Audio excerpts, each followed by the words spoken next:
The hospice sat at the edge of town, cradled between a stand of weary oak trees and a sloping hill that overlooked a field of tall grass.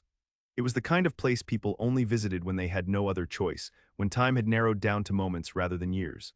The air smelled of lavender and antiseptic, and silence moved like a soft wind through the corridors.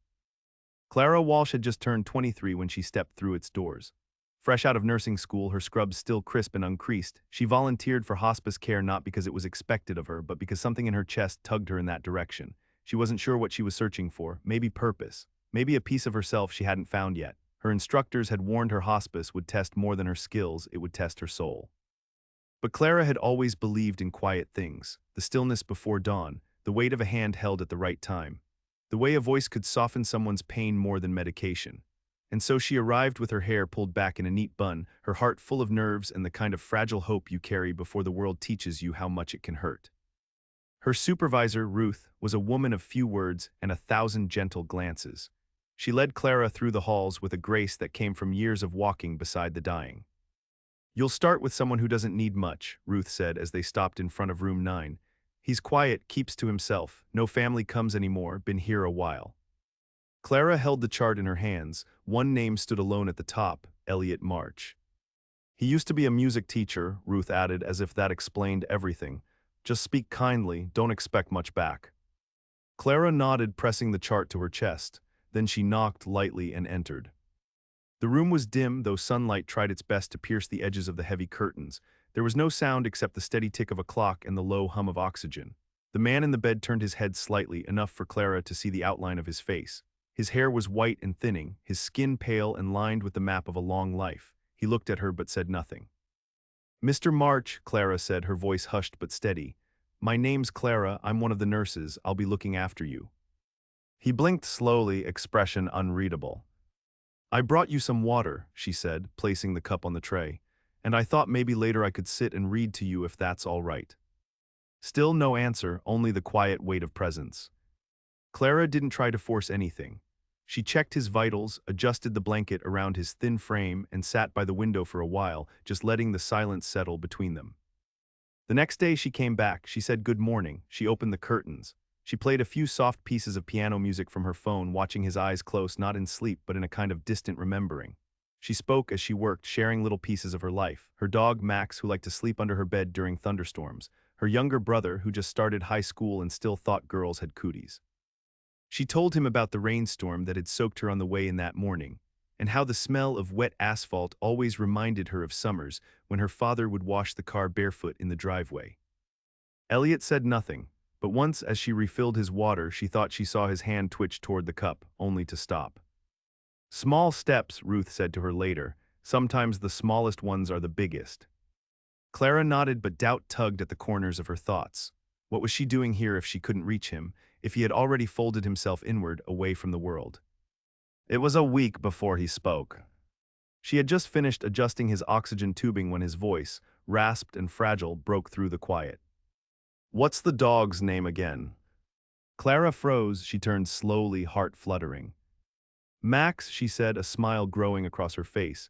"He's a border collie, thinks he's smarter than everyone else." Elliot didn't smile, but his lips pressed together in a way that almost resembled it. Border collies usually are. It was the only thing he said that day, but it was enough. From then on, Clara came every morning like clockwork. Sometimes Elliot would say nothing, sometimes just a word or two, but the silence between them changed. It became companionable, a soft space where nothing was required, only presence. She brought in old jazz records, played them low while she cleaned or organized his nightstand. Once she found an old music textbook in the hospice's lending library and placed it by his bed. He didn't touch it for days. Then one morning, she found it open on his lap, his fingers hovering over a faded staff. "I taught Gershwin," he said quietly, not looking at her. "The kids used to groan about the key changes." Clara sat beside him, careful not to break the spell. "I bet they loved it in the end." He closed the book, some did. A few days later, Clara brought in a small keyboard, nothing fancy, just something portable, something that fit in her tote bag. She placed it on the tray table and turned it on. "I don't know much," she said. "I never took lessons, but I watched a few videos, want to hear Moon River." Elliot didn't respond, but he didn't ask her to stop either. She played with halting fingers, wrong notes stumbling between the right ones. she finished with a laugh. Okay, that was terrible, but maybe you could teach me how to do it properly. Elliot turned his head toward the window. You use your whole hand, not just the fingers, that's the first mistake. Clara grinned. In the weeks that followed, they built something that neither of them named but both began to rely on. He taught her how to hold chords, how to feel rhythm instead of counting it. She told him about her days, the funny things the other nurses said, the bittersweet ache of watching someone slip away. They spoke of music and memory, of the way grief could linger like a note left hanging in the air. Sometimes he told her stories. About his students, his late wife, a daughter he hadn't seen in years. Clara never pressed when he fell silent afterward. She simply stayed, hands folded in her lap, waiting for him to return to the present. One rainy morning, as she adjusted the blinds, Elliot said, "Don't waste your life being afraid." Clara turned, afraid of what? He looked at her, eyes tired but steady, of loving people, even when you know you'll lose them. She felt the words settle deep inside her, like rain soaking into thirsty earth. She didn't respond. She just nodded and sat beside him until the storm passed. And still, a part of him stayed locked away. Clara sensed it in the way he flinched at laughter from the hallway, in how he winced when the piano keys struck certain notes. There was a sorrow in him so old it had become part of his bones. He didn't cry, he didn't rage. He simply existed in the quiet aftermath of something too painful to name. She wanted to ask what it was, what had broken him so deeply that even time hadn't healed it. But she didn't. Not yet. Not until he was ready. Elliot began asking small questions, never too personal, never directly about her, but still it was something new. "Do you like the night shift?" he asked one afternoon as Clara adjusted his leg pillow. "Not especially," she said, smiling, "but I like being needed. Night feels like the world lets its guard down." He didn't reply, but his eyes followed her for longer that day. Later, as she packed up the keyboard, he said, "You ever lose anyone close?" She paused, her hand resting on the keys. "My mom," she answered quietly, "when I was 16, breast cancer." Elliot nodded, his mouth a flat line. Was it fast? Not really, and not slow enough to say goodbye the way I wanted. There was a stillness in the room then, not uncomfortable, just deep. Like both of them were standing at the edge of something familiar but unspoken. After a moment, Elliot reached for the music book with a hand that trembled. "Page 53, he said, voice barely above a whisper. "There's a simple piece, start with that." Clara turned to the page. "You mean for tomorrow?"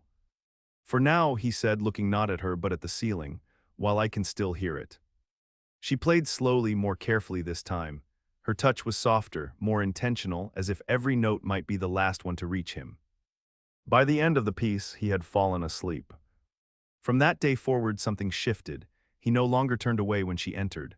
Sometimes he was even awake before she arrived, propped slightly against the pillows as if waiting for her.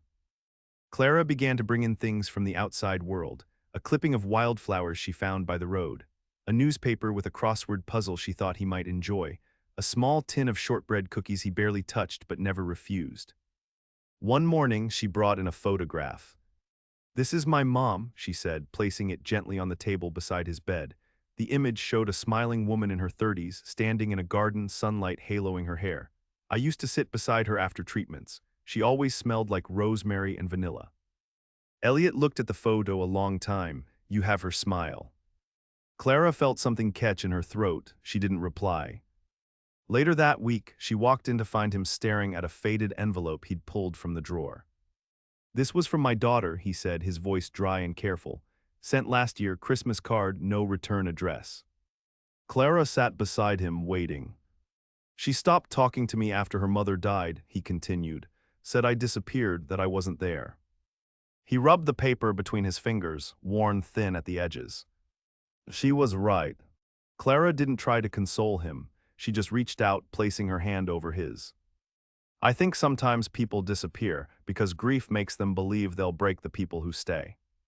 Elliot looked at her then, really looked. "I taught her to play piano when she was 6. She hated it, thought I was too strict, but she was good." "You think she still plays?" Clara asked. "I don't know." His voice was so quiet it felt like a confession. "I've been too afraid to find out." The next morning, Clara arrived with a letter in her bag. "It's blank," she told him, setting it on the tray table, "in case you ever want to write her back." He stared at it for a long time, then he asked for a pen. For 2 hours she sat by the window while he wrote in silence. The clock ticked, the hallway sounds came and went. He filled a single page, folded it carefully, placed it in the envelope. "I'm not sending it," he said. "That's okay," she said, "it still counts." Weeks passed, the air outside shifted. Spring was unfolding itself against the hospice windows. Nurses opened the curtains wider. The sound of birds returned. Clara's shifts grew longer. She found herself arriving early, staying late. She checked in on other patients, of course, but she always ended her rounds in room 9. One day, Elliot asked, "Why did you really come here?" She blinked at the suddenness of it. "I thought I'd find something," she admitted. "I didn't know what, just felt like people here had something to teach me." "And have they?" She hesitated. "Yes, mostly that you can't save people. You can only sit beside them." Elliot looked down at his frail hands, "And that's enough." She smiled gently, "More than enough."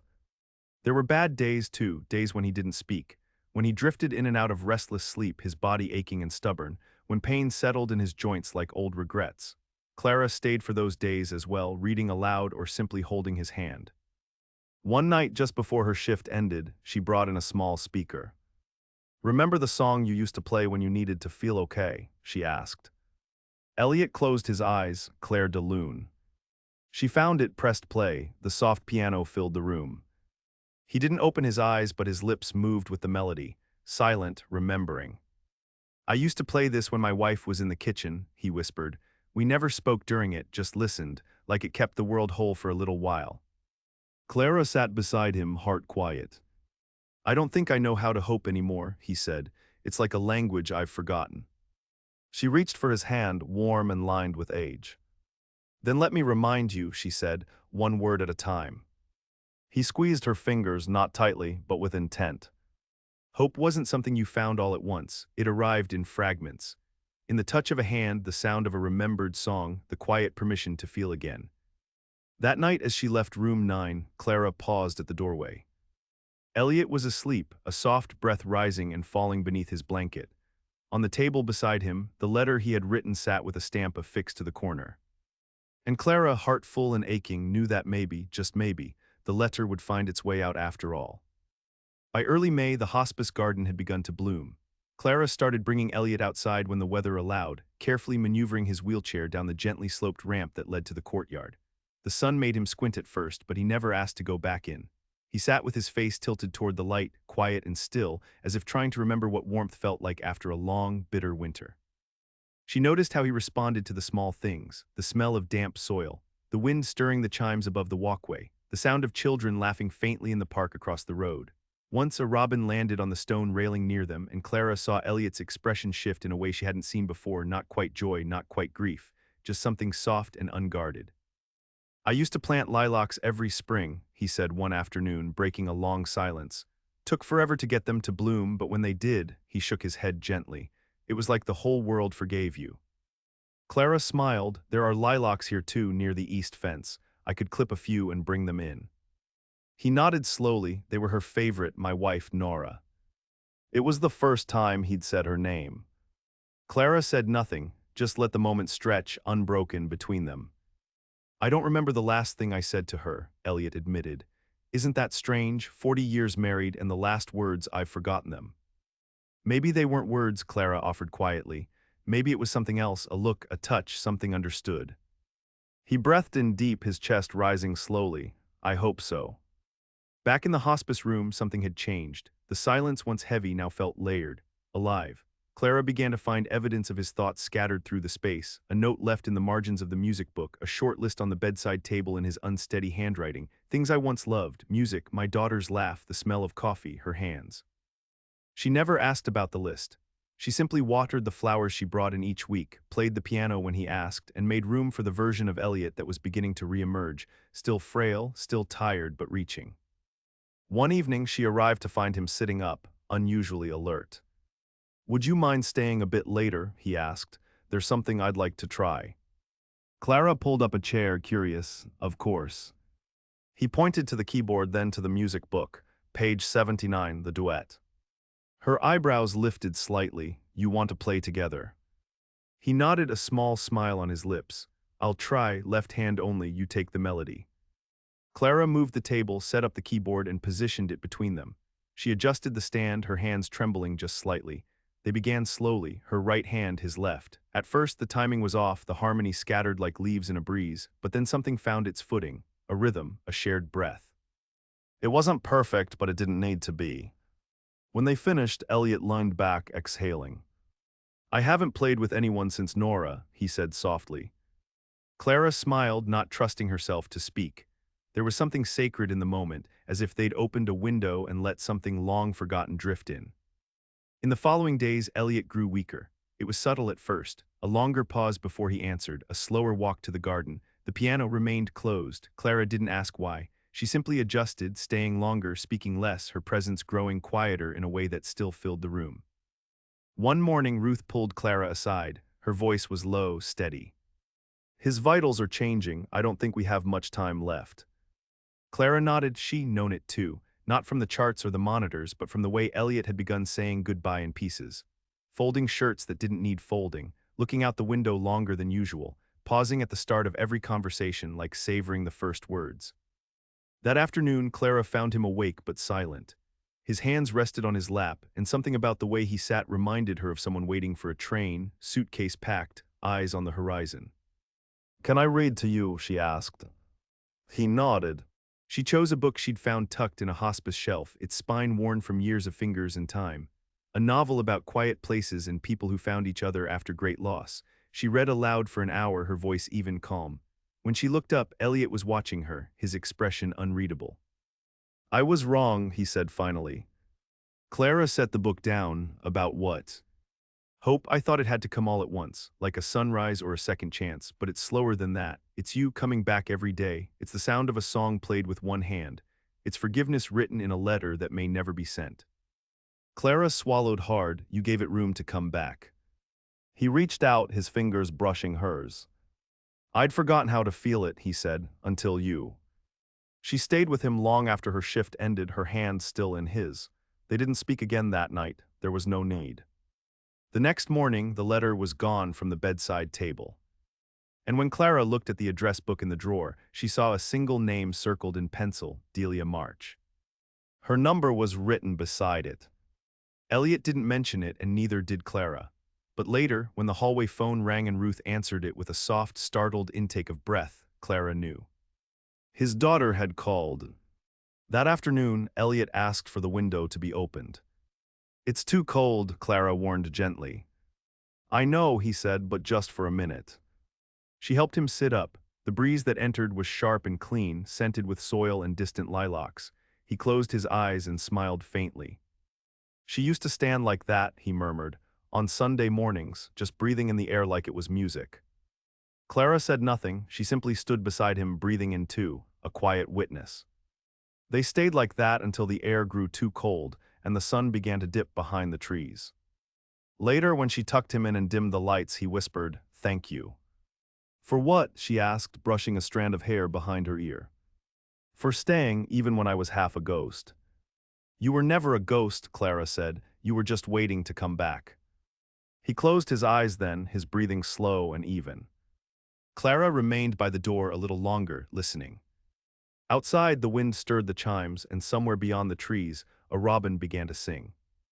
Rain came the next day, a steady, quiet rain that blurred the windows and softened every sound. The hospice felt suspended, like a page between chapters. Clara arrived early, her shoes' damp hair curling slightly at the edges from the weather. The air smelled of wet leaves and something older, like earth remembering how to let go.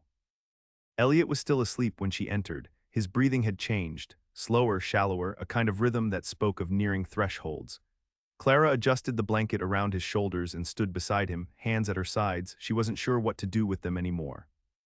By mid-morning, the rain had lightened. A hush blanketed the halls. Ruth appeared in the doorway just long enough to nod, a silent gesture of support that held everything it needed to. Clara stayed all day. She didn't take her usual rounds, didn't check the time. She played music, soft and wordless. She spoke gently even when he didn't answer. She told him stories he'd already heard about Max and her brother and the coffee shop near the hospital that always burned the muffins but never stopped trying. She spoke because silence suddenly felt too final. It wasn't until evening that Elliot opened his eyes, just barely. Was I dreaming? He asked, voice thin and fragile. Maybe, Clara said, brushing the back of her hand against his. Do you want to tell me about it? There was a piano and someone humming. I don't know the song, but it felt familiar. Clara smiled, sounds like a good dream. He nodded slowly, his gaze drifting toward the ceiling. I thought I'd be afraid, but I'm not. You're not alone, she whispered. No, I'm not. His hand found hers again, the grip weak but still there. I think I'll see her, he murmured. Clara didn't ask who, she didn't need to. She'll be waiting at the edge, he added, his breath catching like wind through reeds. Wearing that blue dress she used to hate, I always told her she looked beautiful in it. She never believed me. She believed you, Clara said gently. Somewhere deep down, I think she always did. Elliot's eyes closed again, but he didn't sleep. A few minutes later, he said, Do you know what I regret most? Clara leaned closer. What? Waiting so long to forgive myself. Tears gathered in her eyes, but she didn't let them fall. Not yet. You did, she said. You're here. You found your way back. I'm tired, he whispered. Then rest, I'm here.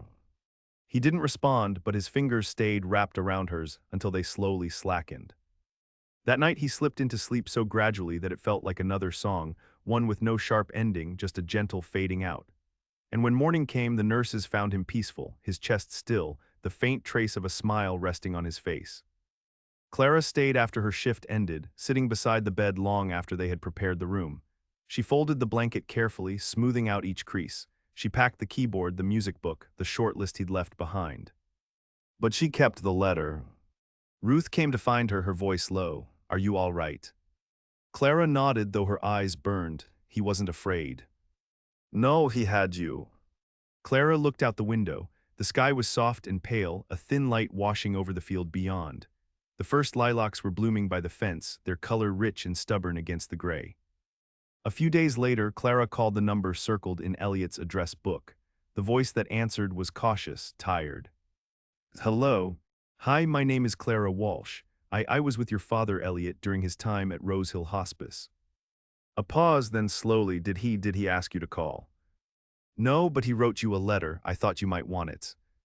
There was a silence so deep it felt like holding a breath underwater. I would, the woman said finally. I would like that.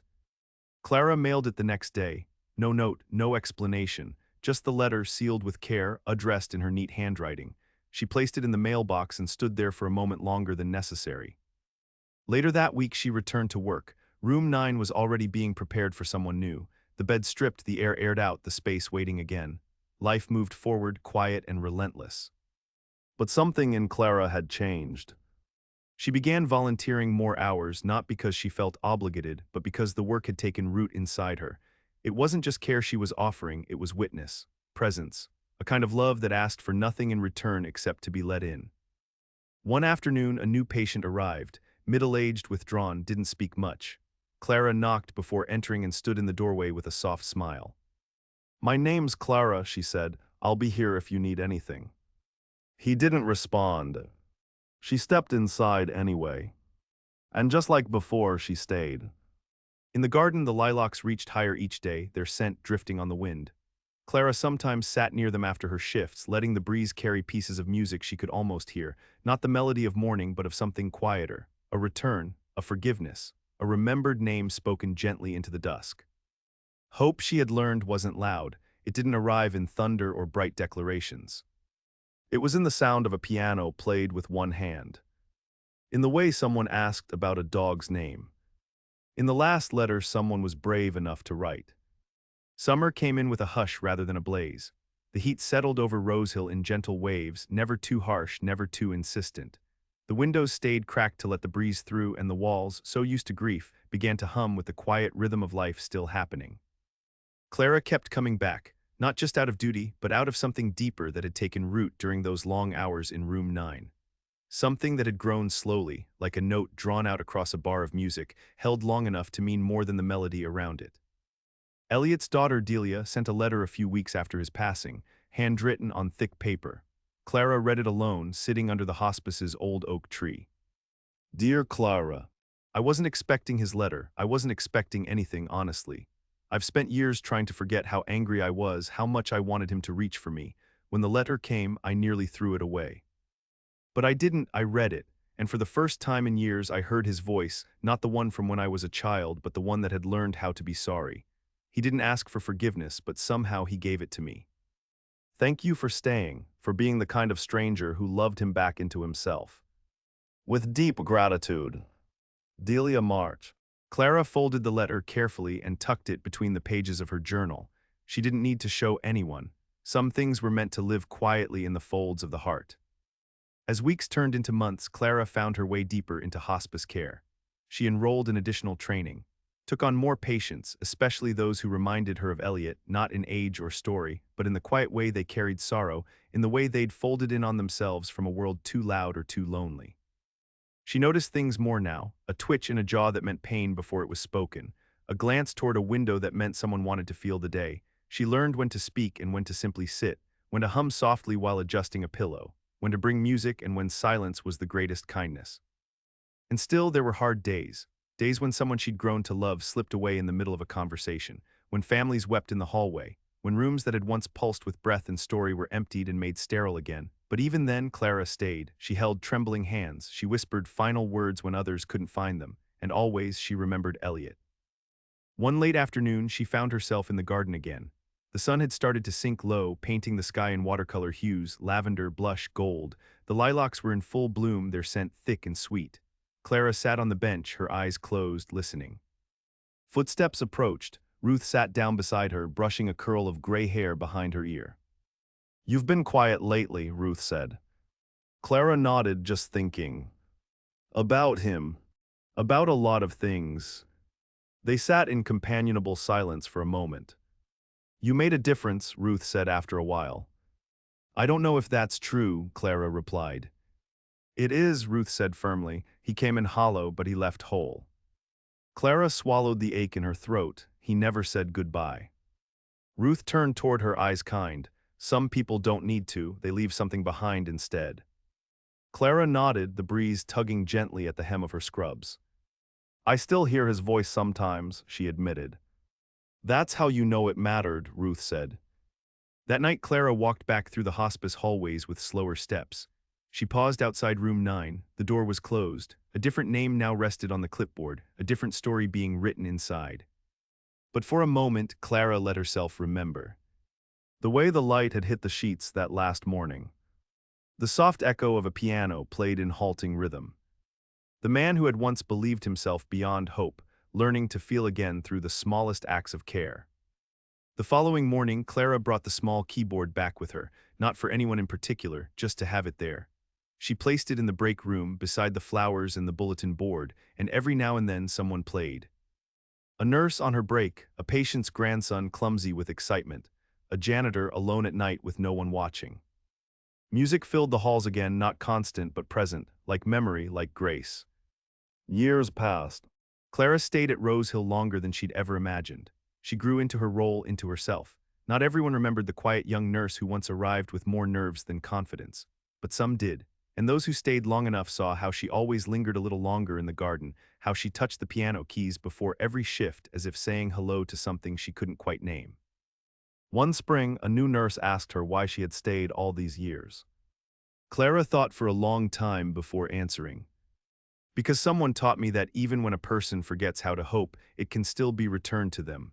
A little at a time, and once you know that, you can't walk away from it." She didn't say his name, she didn't need to. That night she sat in the garden alone. The lilacs swayed in the breeze. A robin sang from somewhere high up. The air smelled of soil and sunlight and the soft promise of beginnings. Clara closed her eyes and somewhere deep within she heard it again, the quiet sound of a piano, just a few notes. A song played with one hand. A life touched by another. And for the first time in a long while she let herself cry, not out of grief but something gentler, something like gratitude. She had stayed, and in staying she had been changed.